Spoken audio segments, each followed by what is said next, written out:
Her er London. BBC sender til Danmark.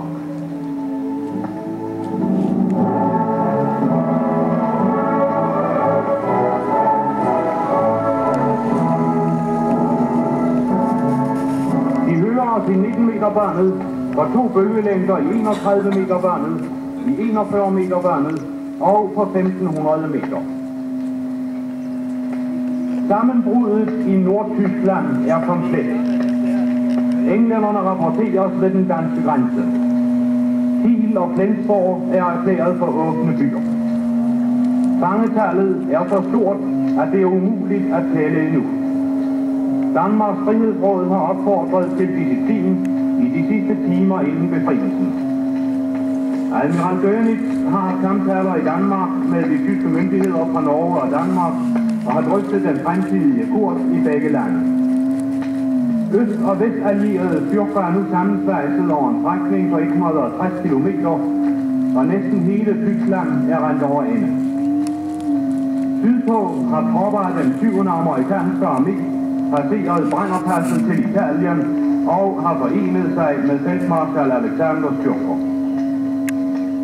Russiske frontberetninger beskriver ødelæggelserne og de kaotiske tilstande i Berlin.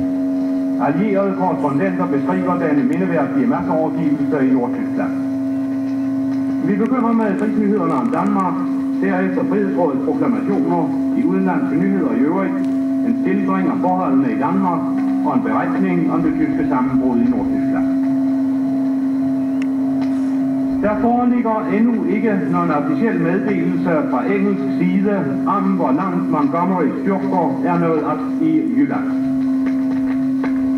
Dansk pressetjeneste i Stockholm havde kl.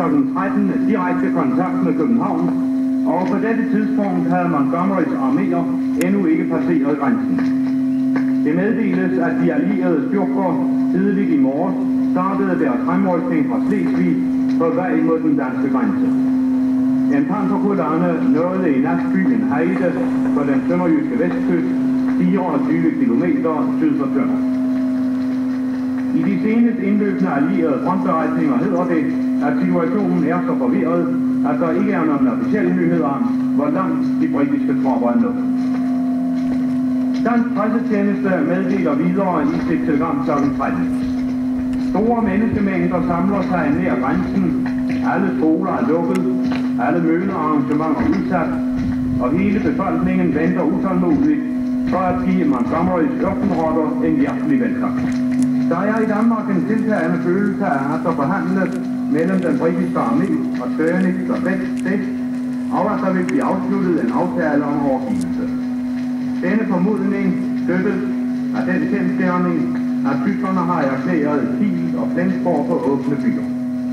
Det synes ikke at være fornuftigt for tyskerne frivilligt at opgive den temmelig stærke forsvarslinje ved Kiel og så derefter at kæmpe i Danmark.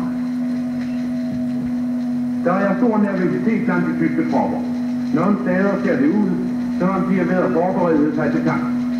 For eksempel har de bemandet befæstningerne i nærheden af Limfjordsbroen, men adskillige andre steder er tyskerne øjensynligt utålmodige efter at komme til at overgive sig.